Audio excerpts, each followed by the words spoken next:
জিন্তু ডেকা দেব সম্বৰ্ধনা জনাব দীপক সিংহদেৱে।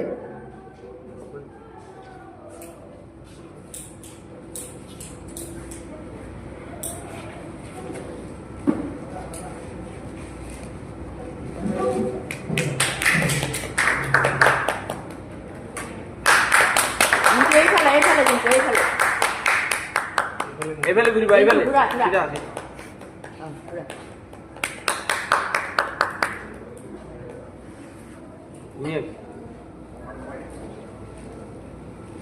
জিন্তু ডেকা দেব দুআষাৰ ক'বৰ বাবে আহ্বান জনাইছো। উপস্থিত মোৰ শ্ৰদ্ধাৰ সন্মানীয় ব্যক্তিসকল, মৌচম কুমাৰ উজিৰ এটা সংগ্ৰামী সত্তা, অসমৰ সমাজ জীৱনত তেখেতৰ যথেষ্ট অৱদান আছে। দীৰ্ঘদিন ধৰি জাতিৰ বাবে সমাজৰ বাবে অহৰ্নিশে তেখেতে সংগ্ৰাম কৰি আহিছে আৰু তেখেতৰ সহধৰ্মী ৰশ্মিতা গগৈ তেখেতৰ দ্বাৰা পৰিচালিত নিউজ 14, নিউজ 24 আৰু সাপ্তাহিক নৱবাৰ্তা আজি 10 বছৰত ধৰিলে এটা অতিশয় গৌৰৱৰ কথা। আৰু মই এটা কথা কওঁ যে এই দম্পতি মৌচম কুমাৰ উজিৰ আৰু ৰশ্মিতা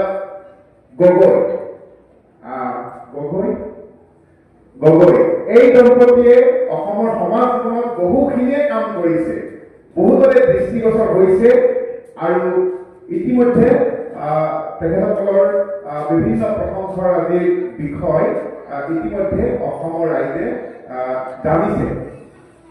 মই আজি এই শুভ মুহূৰ্তত মই এটা কথাই কওঁ, নিউজ 24 সাপ্তাহিক নৱবাৰ্তাৰ আগন্তুক যাত্ৰা খুব উৎসাহেৰে আগবাঢ়ি যাওক আৰু অসমৰ সমাজ জীৱনত এক নতুন আলোড়নৰ সৃষ্টি কৰক।